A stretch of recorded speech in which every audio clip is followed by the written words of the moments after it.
Okay, hello everyone, it's Jason here. Well, look at Jason, he's all out of order. That's because this is my fourth time trying to film this. The first time I showed the address, and so I was like, no, not posting that. Second time, I don't know how, my phone just had a mind of its own. And the third time, well, I guess I paused it with my chin, because this is up near my chin. And so you guys have a little bit better view of the, don't mean to freak y'all out there, sorry if I... So, all right, before y'all see all the cards, let's try and... this is from Papa J. Shout out to everybody who, hangs out on Papa J's channel. You got Apex cards. Andy, he's awesome. Classic's my dude. And Dave Durango. I don't think he's been seen in the chat there too much, but Dave's awesome as well. We all love Dave. Dave's a smart cookie, too. I always like Dave because he, sometimes he just says those things that just amaze me with his, intellect. Bet he didn't know that, but if he watches this video, he'll find out. So lots of great other people. Lou Rock, Hats McGee. I like John from John's Sports Cards. He's fun.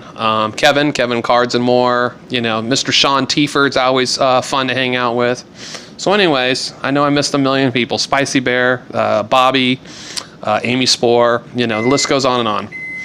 So nice T205 style. Of course, the T205s were not 2.5 by 3.5. They were, I think, 1.5 by 2.5. But phenomenal ball player. Tris Speaker holds the career record for doubles with 792. I always found that easy to remember because most Topps card sets, especially the ones when I was a kid, were always 792 cards. They went up in size and then they just stopped at 792, and now they've gone down, I think, a little bit in size, if I'm not mistaken. But 792 was always the number, and Fleer and Donruss were always 660, and Upper Deck was always 700 with a 100 card high number set. Things change. So, anyways, Chris Sale.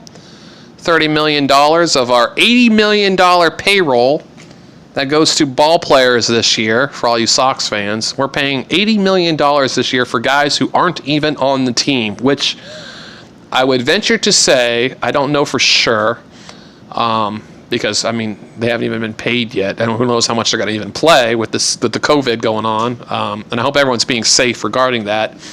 But, yeah, $80 million for guys who aren't even on the team. Manny Ramirez is still collecting.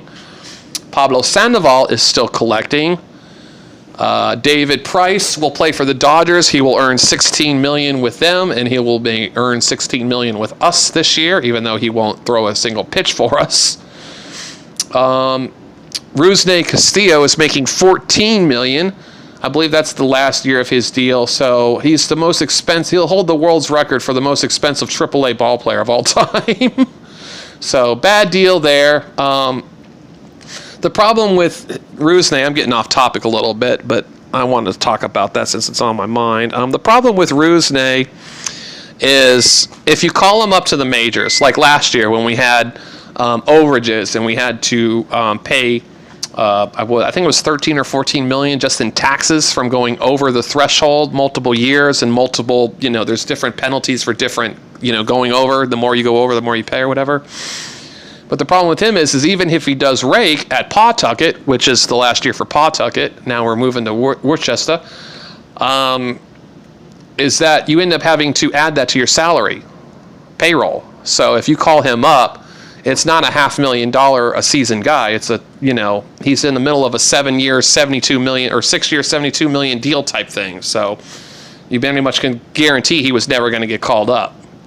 So, and everyone in AAA was saying, "Oh man, you got to call him up because he's raking and he's doing well." Well, obviously the Red Sox have a balance of how well you're doing with money, and don't all teams. So, kind of a sad situation there. He probably isn't major league worthy anyways, no offense to Rusney, but hey, we have a lot of salary going out to guys that aren't even going to play this year. And of course, Chris is the big one, out for Tommy John surgery, $30 million this year, 5 years, 145 or 149 million. So hopefully he gets well soon, because we'd like to see him earn some of that huge paycheck that he's making. Anyways, I do like Chris Sale, don't get me wrong. He's amazing to watch, and when he's on his game, it's just a treat. It certainly is, with that hard-breaking slider after a fastball that just whizzes by you at 100. It's amazing. So hopefully we can see that once again. We never know what's going to happen. I mean, we don't hope he doesn't turn into another Daniel Bard, if people know who Daniel Bard is. So anyways, let's get off the politics, I guess, a little bit, and the finances for the Beantown guys, and get back to some cards before my video runs up too late. That's my microwave beeping. I got Hot Pockets waiting on me. Pesky's Poll. This is real neat. I'm glad he sent me this card. I wanted this card. Didn't say anything, but when I saw him pull it out of 2020 opening day pack, I was like, oh man, that is a really neat card. So, Pesky's Pole is the famous right field foul pole. You're looking at it from behind. Normally you would see the view, as if you were sitting, in like not the bleachers or the grandstand, but like in the field box or levels. So that's pretty cool. I like that it has all the flags up there. That's neat. And if you look real closely, you can see Jerry Remy. Just kidding. I do love Jerry Remy, though. I need to get some Jerry Remy cards. And Topps Gallery, J.D. Martinez. Isn't that neat? That's a great card. Great looking card. Love that one. So thank you, Mr. Papa J. He is awesome. One of these days, when I have some money, I need to get on his Patreon and see if he can ship me some of those junk wax boxes. Hey, yeah, that's right. I like junk wax boxes. So let's get into the Donruss. I had a Donruss Diamond Kings. Vladimir Guerrero. Daniel Ponce de Leon autograph. Pretty neat. All right, so Sam Crawford, who was a teammate of this guy. Ty Cobb, phenomenal hitter. Goldschmidt. Rhys Hoskins. Stan Musial, phenomenal ball player. Love that guy. Might give that one to my dad if he wants it. If not, I don't mind keeping it. It's a great card. He might like this one too. He was a big Dodgers fan back in the day. Carl Erskine. He was telling me the other day that the Dodgers, when he was a boy, he grew up in Spokane. That's why we're Gonzaga fans. Had a team, a minor league team called the Spokane Indians. So some of the guys that ended up being on the Dodgers, because they moved to LA when he became a fan around that same time, used to play in Spokane, in his hometown, in a small ballpark. So, neat little story there. Salvador Perez. Ty Cobb. This is like the 83 Donruss set. If you look at the backs, they're very similar. They just have a different finish on the fronts and the backs. Brad Keller, rookie card. Chris Shaw, rookie card.